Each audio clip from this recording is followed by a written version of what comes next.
Ce message que vous allez suivre vous est proposé par la mission évangélique Porteur de fruits dirigée par le prophète exaucé de Dieu. Nous vous souhaitons une très bonne écoute. Que Dieu vous bénisse. Viens. Il doit avoir le contrôle de tout ton argent. Il doit avoir le contrôle de tout. Non. Nous venons à l'église pour nous rassembler. Et lorsque nous nous rassemblons, nous élevons la voix pour prier le Seigneur. Parce que dans l'assemblée, il y a l'entraide. Dans l'assemblée, il y a la vie de prière. Dans l'assemblée, il y a la communion fraternelle. Dans l'assemblée, il y a la fraction de pain. Dans l'assemblée, il y a l'enseignement, il y a le partage. Sinon, notre véritable relation, c'est avec Dieu. Point. C'est avec Dieu. Maintenant, cette relation que tu as avec Dieu là, tu n'entends pas sa voix, tu n'entends rien. Bon, tu es là, ça fait 2 ans que tu es à l'église, ça fait 3 ans que tu es à l'église, tu ne poses pas de questions sur le pasteur. Ta vie là, il n'y a pas de relation avec le Saint-Esprit. Mais tu vas grandir comment? Le jour où le pasteur va dire, bon, ok, aujourd'hui là, allez-y chercher queue de cheval. Vous allez venir queue de cheval, on va faire ministère avec ça. Et puis bon, tu t'en cherches queue de cheval pour venir. Vous posez question. Ah, pasteur, queue de cheval là. Vraiment, est-ce qu'il y a des traces dans la Bible? Moi-même, je suis en train de parler là. Je ne suis pas épargné. Soyez hiérés comme les chrétiens du Béret. La Bible dit que pendant que Paul prêchait, pendant que les disciples prêchaient, pendant que les apôtres prêchaient, ils examinaient les Écritures. Ils posaient des questions. Ils posaient des questions pour savoir ce que vous êtes en train de dire là. C'est écrit où? Où c'est? C'est comme ça. On ne vient pas seulement à l'église pour écouter seulement le pasteur, mais on vient à l'église, on écoute le pasteur, mais on examine aussi ce qu'il dit, afin de retenir ce qui est bon. Cela y va de ton salut. Ton salut est dedans. Donc, bien-aimé, quand ta vie est réellement connectée à Christ, mais tu es connecté à celui-là qui est la vraie source, comment il ne va pas t'exaucer? Comment il ne va pas te bénir? Je vous assure, et là j'ouvre une parenthèse pour vous dire, la vie chrétienne est une vie de secret aussi. Dieu ne passera pas toujours son temps à exposer ses enfants en expliquant tout à l'homme de Dieu. Donc comme tu n'es pas attentif, tu n'es pas attentive, tu as l'impression qu'il ne te parle pas. Non, il ne veut pas parler de certaines choses au pasteur. Il ne veut pas parler de certaines choses au prophète. C'est à toi directement qu'il veut parler. Ce n'est pas tout que Dieu révèle au prophète. La Bible dit même qu'il prophétise en partie. Maintenant, et l'autre partie là, ça y est avec qui? Dieu attend que tu sois disposé pour que lui-même il te parle. Donc ce n'est pas la peine de te morfondre devant des cas, devant des situations. Non. Dieu a toujours une parole qu'il veut te donner. C'est à toi de te disposer. Il est prêt pour t'exaucer. C'est à toi de te disposer. Il est prêt pour te donner l'instruction. Pour te dire, non, quitte ce lieu-là, va dans un autre lieu. On aura l'occasion de voir ça. Dieu n'est pas méchant, mais il est spirituel. Comment il va parler à un homme qui est la chair? Dieu ne peut pas s'adresser à la chair. Dieu a besoin de parler à notre esprit. Mais notre esprit n'est pas éveillé. Nous ne sommes pas convertis, nous n'avons pas éveillé notre esprit. Quand l'esprit est éveillé, tu entends la voix de Dieu. La foi, c'est pour les hommes spirituels. La vie chrétienne, c'est pour les hommes spirituels. Montez en esprit, enfants de Dieu. Montez en esprit, vous allez découvrir des merveilles. Vous allez entendre la voix de Dieu concernant votre cas, concernant votre situation, concernant votre famille, concernant un problème qui se met au devant de vous. Dieu va vous dire, voilà. Par moment, il ne veut pas parler au pasteur. C'est à toi qu'il veut parler. Disposons-nous. Et nous allons entendre la voix de Dieu. Nous allons recevoir de Dieu. Et ça va nous faire du bien. Souvent la solution n'est pas loin. Mais il te parle aussi, tu ne sais pas. Souvent, mais il te parle, tu balayes ça, tu dis non. Tu mets ta chair devant. Oui, voilà, non. Ce n'est pas la chair qui gère. C'est l'esprit qui gère. On prend l'information dans notre esprit et on impose ça à notre âme et on impose ça à notre corps. Quand on prend l'information dans notre esprit, quand on impose ça à notre âme, notre manière de parler change. On dit c'est fermé, tu dis c'est ouvert. On dit tu vas mourir, tu dis non, je ne vais pas mourir, je suis guéri. Pourquoi? Parce que tu as déjà reçu l'information dans ton esprit. et ton corps commence à manifester la guérison. Parce que la foi est une ferme assurance des choses qu'on espère et une démonstration. Tu démontres ce que tu as reçu en esprit. La vie chrétienne, c'est pour les hommes d'esprit, c'est pour les femmes d'esprit. La Bible dit que tous ceux qui sont fils de Dieu sont conduits par l'Esprit de Dieu. La Bible dit que Jésus, dans Luc chapitre 4, à partir du verset 1, Jésus a été poussé, il a été poussé dans le désert par quoi? Par l'Esprit de Dieu. C'est l'Esprit de Dieu qui nous conduit. C'est l'Esprit de Dieu qui nous gère. Soyons connectés à l'Esprit de Dieu. Et il va nous donner d'expérimenter sa gloire. Aujourd'hui, rapidement, je vais survoler. Si je n'ai pas fini, on va voir ça le mercredi prochain. Il dit, réjouissez-vous en espérance. Soyez patients dans l'affliction.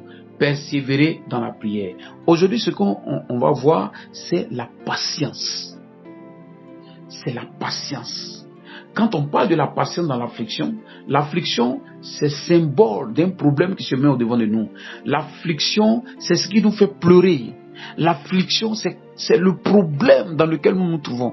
La Bible dit d'être patient par moment dans une situation par laquelle nous sommes en train de passer. Mais la patience là, est-ce qu'elle va durer jusqu'à sans prendre fin? Non. La femme là, elle atteint la ménopause arrivée à un certain moment donné. Bon, Dieu, toi-même tu sais ça. C'est pas jusqu'à 50 ans, 55 ans là-bas. Tu as me positionné mon mariage. Donc, la patience, en d'autres termes, elle a des limites. La patience a des limites. Il y a des situations devant lesquelles la patience a des limites. Donc, par moment, on dit aux gens, il faut patienter. Mais il faut bien leur dire comment on patiente. Parce que quand on dit de patienter, il y a une situation devant laquelle tu es en train de passer, ou bien une situation compliquée, de désespoir, tout ça, ou bien une situation dans laquelle tu es, ça fait des années. Et puis on te demande de patienter. Tu patientes comment? Qu'est-ce qui peut nous donner la force de patienter? Parce qu'on veut que la situation change. Je ne vais pas toujours m'asseoir dans, comment on appelle ça, cérémonie de mariage seulement toujours. Et puis je suis là, c'est moi qui ai cherché à attraper bouquet, c'est moi qui ai cherché à placer chaise toujours. Non. Il faut que moi aussi je m'asseye dans le coin, soit avec ma femme ou bien soit avec mon homme. J'ai payé cotisation des gens jusqu'à dans le mariage. Les gens n'ont qu'à payer cotisation aussi. Cotisation, tellement il est payé. Moi-même, si on doit me donner même l'an de cotisation pour mon mariage, peut-être même 7 millions. Assez, c'est assez. Il faut que la situation change. Donc, il ne faudrait pas que la patience devienne comme un sujet de... on prend ça pour se fortifier. Non, il faut comprendre la patience. C'est quand on a compris la patience qu'on commence à patienter. Sinon, il ne faut pas patienter. Et ça, c'est un sérieux problème qui tue aujourd'hui beaucoup de frères et sœurs chrétiens. C'est dans l'atmosphère de prière, nous prions pour que la situation change. La patience a des limites. Parce qu'il y a des limites que la patience ne peut pas franchir. Parce que si elle dépasse ça, on devient démodé. La chose devient passée. Voilà, la chose devient vile. Voilà. Regardez par exemple les concours de la fonction publique. Il y a un âge limite. On dit quoi? Il y a des concours, par exemple, c'est 30 ans. Bon, si il dit quelque chose de faux, me corriger. Il y a des concours, peut-être c'est 35 ans. Il y a des concours, peut-être c'est 40 ans. Peut-être trop même là, 45 ans. Bon, si je ne m'abuse. Bon, tu as dépassé cet âge-là. Bon, tu n'as pas encore eu de travail. Dieu aussi t'a dit non que c'est... Ou bien tu as reçu des prophéties, ou bien toi-même tu as une conviction que tu devrais travailler à la fonction publique. Mais l'âge là déjà passé, tu fais comment? Donc certainement, il y a une instruction, parce que quand on patiente parce que Dieu nous a donné une instruction. Dieu nous a parlé. Il a dit, mon fils, il faut patienter. Ma fille, il faut patienter. Mais s'il ne t'a pas dit ça, tu patientes pourquoi? Non! Lève-toi, frappe à cette porte jusqu'à ce qu'elle s'ouvre. Lève-toi par tes paroles. Prie pour que la situation change. La situation ne va pas changer comme ça si tu ne te lèves pas pour prier. La situation ne va pas changer comme ça si tu ne te lèves pas pour dire aux gens que j'ai besoin d'un travail. La situation ne va pas changer si tu ne te lèves pas pour bouger. Alléluia. Mais il faut que tu bouges pour que la situation la change. Parce que la patience, il faut la comprendre. Et elle a aussi des limites. Parce qu'il y a des choses là. La femme là, elle a arrivé à un certain âge, elle est ménopausée. À moins que vraiment quelque chose est arrivé quoi. Sinon, Seigneur, moi je ne vais pas attendre ménopause là pour venir prier comme, comment elle s'appelle, Sarah ou bien non. Seigneur, pendant que je suis encore jeune, Seigneur, c'est là je veux me marier. C'est là moi aussi, je veux mon enfant. C'est là aussi, je veux du travail. Quand j'ai atteint déjà 50 ans, ou bien peut-être 60 ans, je suis déjà fatigué là. C'est là, il y a avoir du travail. Je n'ai plus de force. Non, Seigneur. C'est vrai, tu fais toutes choses bonnes en son temps, mais tu fais toutes choses bonnes en son temps, dans le temps de la personne. Voici l'une des ruses que Satan a essayé de souffler ça dans le cœur de certains enfants de Dieu. Et puis ils acceptent leurs conditions comme ça. Non. Il y a des conditions, il ne faut pas accepter ça comme ça. Voilà, il y a des conditions là. Il faut prier pour que ça change. Il faut prier pour que ça change. Voilà. À moins que Dieu me te dise que mon fils attend. Quand Dieu te dit attends, il va te donner une instruction. Il va te dire attends, voilà. Attends tel moment. Attends, voilà. Attends, voilà. Donc on aura l'occasion de parler ça la semaine prochaine. Il y a des situations souvent devant lesquelles tu ne sais pas ce que la personne vit. Tu n'es pas dans son corps. Voilà, tu ne connais pas son problème. Il ne faut pas lui dire que non, attends comme ça, non, frère.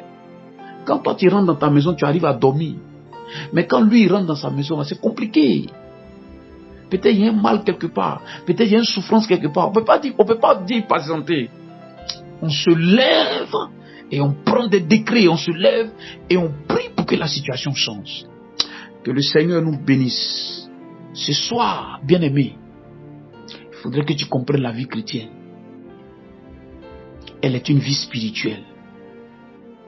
Il y a des choses qui ont besoin de changer. Tu as aussi besoin d'être exaucé. Dans la patience. Mais il faudrait que ça soit une patience intelligente. Il faudrait que ça soit une patience qui est liée à ta foi. Et cette foi-là qui vient de la parole de Dieu. Il faudrait que ça soit une patience dans laquelle se trouve une instruction claire.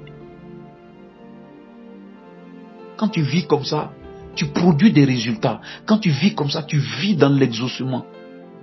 Combien de fois des gens n'ont pas patienté jusqu'à leur patience là les ont accompagnés dans leur tombe? Non, c'est pas comme ça. À un moment, il faut te révolter. Non, c'est pas normal. Non, ça là, ça doit changer. Aïe, les autres qui travaillent là, ils ont nez comme moi, ils ont pieds comme moi, mais pourquoi? Assez, c'est assez.